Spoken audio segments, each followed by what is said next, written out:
So I'm going to bring it up here very quickly, but tell us what we're about to see, Mr. Nick. EQ is actually Fnatic, and what was the other team? Sorry. PnP. PnP, yeah, they are QE. So looking like Fnatic is going for an Illidan comp. They actually have Tassadar, Brightwing, and ETC. So really nice Illidan comp from them. And on the side of PnP, they actually picked Falstead and Lily. So 2 heroes you don't normally see, but starting to come back a little bit. Lily and Falstead both being picked up in recent North American tournaments on this patch. So definitely interesting. And the Muradin as well. He's not as rare, but definitely not as picked a whole bunch. And this is on Haunted Mines, actually. So interesting. Very interesting. Yeah, I'm curious, who picked the Haunted Mines? Was it Fnatic or was it actually PnP? PnP had to play their game beforehand. That's why we're still here in the round of 32. Just making sure on that. Yes, so we're still in the round of 32 because of that. So PnP actually, no, I lied. PnP had the bye. It was Fnatic that actually had to play a round of 64 game up against TF, who is Twisted Fusion, another team that we have covered in the past, but Fnatic too strong. And they do eliminate them. So that's why we're still here in the round of 32, guys. But it's always good to see some of these upcoming names against some of the more bigger powerhouses here in the tournaments, just to see how they measure up. Yep, Fnatic, a powerhouse team, and for this game, they've certainly drafted a powerhouse team as well. I'm really, really liking their draft in this game, and I really don't understand PnP's draft too much, but it'll be interesting to see what happens here. So Illidan, Protect the Illidan coming out with 1 healer and 1 shielder there with the Tassadar. It looks like the game is about to get underway. I think that could definitely still work. Brightwing didn't really... I can't remember any patch notes from Brightwing this patch. Yeah, I don't really think Brightwing got touched this patch, but yeah, Brightwing's been seeing some use even in this patch, so I really like it. Plus, you know, Brightwing not on the team of PnP, so Brightwing can be a nice option against Illidan, but actually being picked up by Fnatic in their Illidan comp. So I have to wonder if it was actually PnP that had first pick, because they have a Rehgar, whereas we have the first pick Illidan. Oh no, it says actually first pick. All right, so if it was Fnatic that actually started off with the first pick, and they got the Illidan, so that's why we see the Rehgar immediately flip side. Oh, the Sergeant Hammer ban. Somebody still thinks she's ban-worthy. Oh, that's great. Coming into it, though, Fnatic and PnP, best of 1 here in the round of 32 of Qualifier Cup number 3. You got Shinobu, Freds, Lowell, Ace of Spades, and, of course, Kessel making up Team Fnatic. Yeah, and Fnatic coming into, well, actually, they're going to be in the off lane with their 4. Kind of interesting. But oh wait, it might be going. Yeah, I think they're going bottom. They're doing the old switcheroo. Yeah, maybe. Yeah. On the flip side, PnP Gaming being made up here by Wicked Willow, Kodo, Bully, Droffin, and Thundersun. Not names that I personally know, but they've been very patient in their wait here for Fnatic. So. Again, I'm curious, who picked the mines? Yeah, I am not sure. I could see it being PnP though. But actually, Fnatic is going to send their 4 in top. That makes more sense because they do have that Zagara. They do have a really, really nice push. So, kind of surprised to not see PnP match them, honestly, as the push of Fnatic is absolutely devastating already on that 2nd tower, and that's going to fall shortly. Yeah, okay, so a minute in, they get both towers. Thundersun, I mean, he's here to soak, but that is all he's going to get done. He will not be able to push up. In fact, we might see a fort by the first mine at this rate. I've definitely done it, and if you go unopposed, especially with his Zagara with the Demolitionist, come on. Yeah, I think this is just a major misplay by PnP to not match the golem lane. Fnatic just going to town on this fort right now, and Nazebo on the side of PnP not able to do anything about it. No. So this is going to be a major boost for Fnatic in this game. He's even out of mana, so like this next creep wave is not even going to get soaked. Level 3 to 2, I mean, the difference is very easily measurable at this point, and they got 10 seconds to prove me right, and they do! A minute 51, first forward, give these guys an award.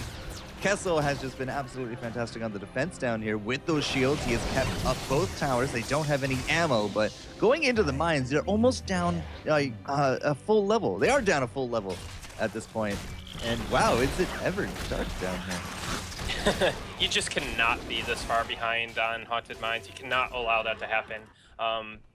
The level 4 talent here has already been reached by Fnatic, so even if PnP wanted to fight here, they would be at a major disadvantage.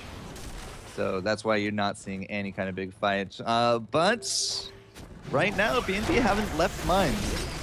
This could be a little bit of a big moment, Mr. Nick, coming into this. That stun is actually going to land big damage on top of Crossland. There goes the Lily. Freds was all over her. And that is not looking good for Wicked Willow in the back as well. Kessel and Ace, they're going to get that kill. Booley in the back. Loa has not left him alone. Kodo cannot get out. 1, 2, 3, and 4. They have already killed out the Lily. And as I said, very big moment right there for not leaving those mines. And Fnatic 6-3 in 3 minutes. Yeah, that was a major misplay on PnP's part, and even putting insult to injury, Ace of Spades was actually in top lane as Brightwing, soaking even additional XP. We could see a sub 10-minute game here on Mines. 6-4. Well, the damage is definitely there as well. We are going to get these Merc camps now taken out there by PnP. We don't have anyone that can blink over the wall and steal them, and it doesn't look like we're going to get the chance to anyways. But 72-28, this Golem is just going to march right down this lane. Like, he has nothing in his way. And even more bad news for PnP, they knew that Fnatic was kind of approaching the Watchtower, and they were forced to cap those Giants early. Well, there was no port to defend anyways, but yeah, it's not looking good for PnP here. And not even soaking experience in the bottom lane either, so it's going to be pretty near impossible to catch up here. I guess it was the Brightwing that just bribed out those Giants. No, it didn't bribe. They got the cap anyways. Phase shifts right up into the fight. 1 and 2. They get the kills on the Dwarf Brothers, the Hammer Brothers, and just, man, salt in the wound at this point. There's so much damage on the side of Fnatic. The Demolitionist is really starting to pay off in spades. These towers already out of ammo. You got Lowell going in. Kados are going to be the big target. Lowell still going from, has that first aid, that third talent tier unlocked for Fnatic. And they just bully PnP almost out of this entire lane. There goes the gate. The Golem not going to start working on this keep. Could this be a sub 6-minute keep? It's certainly looking like it, but we'll have to see here. I'm thinking yes. PnP, just too many misplays in this game. You cannot allow this to happen. I mean, too many mistakes in just playing the map incorrectly. But they keep actually staying alive, so not, you know, completely 100% out of this, but it's looking pretty bad down 2 levels here. Yeah, down a solid 2 levels, not even just on paper. A solid 2 levels. We got, let's say, the Scion Fusion into the Static Charge. Very likely, if we get to 16, we'll see the double strike come out there from the Tassadar. Could we even see, like, Shrink Ray from him? I mean, there's really no big threats to Fnatic at this point. So, you know, what would you go 13 of Tassadar? You know, if I like pre-science unless well, only if they have a burst comp, but yeah, I actually prefer the Shrink Ray. It allows you to kind of just Shrink Ray their carry and really prevent him from doing damage while also kind of slowing him and doing damage to him. So, yeah, I like Shrink Ray, but if they have like a burst comp like Tyrande Jaina, then pre-science is a good selection. Feels like a high school burst. Welcome to the introduction to pre-science. Yeah, I had a conversation with somebody today. It's like, is it pre-science? Is it prescience? I was like, well, prescience, I mean, that sounds like it could be right. It sounds kind of smart. I've never actually heard anyone complain about anything on Legion. Yeah. But Freds and Lowell, they're going to be the front line here. They're going to keep Dropland out. But Wicked Willow way too far into the back. Has to barrel back to safety of this team. But it's just like we bring down people low and then we just switch targets. Fnatic's actually not getting any kill out of this engage, but I mean the hit point difference between them cumulatively back and forth is just on a different scale. I mean the Lili Rhaegar, two of the greatest burst healers. We got Cups, we got Ancestral, theoretically at 10. I mean it's just like they cannot handle this early game pressure. Yeah, I mean Fnatic just running a clinic on how to play the mines, and PnP, it definitely showing a little bit of inexperience on this map, not playing it out correctly, and big ambush here. Oh, Wicked Willow! He's gonna be down. Yeah, you don't take a bird into the mines at all. Droflin is trying to do the sneaky escape, and I have to wonder if they changed the lighting settings in the last patch, because I don't remember the mines being this dark, do you? I mean, it doesn't look too dark on my screen. I have no idea, but I've seen some wacky stuff on different streams, like I didn't think the mines being it. too bright, and now they're apparently too dark. Yeah. I actually prefer so bright, but for me, it just looks normal. I don't know. All right, well, maybe it's just me then. I don't know. We'll do some testing a little bit later on. Either way, Kodo and crew, they're going to be taking out the mid bruisers, so if you can't get skulls, you might as well get the mercs, but that golem is really far forward here for Fnatic. I mean, this is going to be a 96 skull, almost game-ending golem right here. Yeah, and it's going to be pushing while Fnatic has their ult and PnP doesn't, so this is most likely going to be the last death push of the game. And we got a stage dive here. We do, indeed. Stage dive and Metamorphosis, such a good initiation.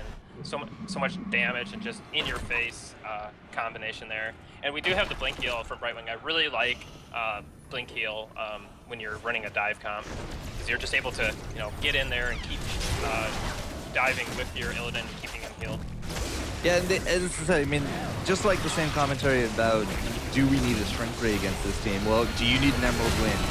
Really nothing there to reset, but there goes the stage dive, 1 and 2, like dominoes, and start falling down here from PnP. Droflin looks like she's going to get out, but the Maw is enough for Booley. We had the barrel roll for Wicked Willow, and he will live, but there goes the keep. The healing ward was down, and this is going to be a good game for Nick Potts. A very convincing win from Fnatic. Again, the big powerhouse name, definitely the crowd's favorite when it comes to these matchups, but PnP just not up to that level, so they are going to exit out of the tournament here at the round of 32, and Fnatic up against, I believe, Team Acer next in the round of 16. Yep, well played by Fnatic there, and yeah, I'm looking forward to the next round.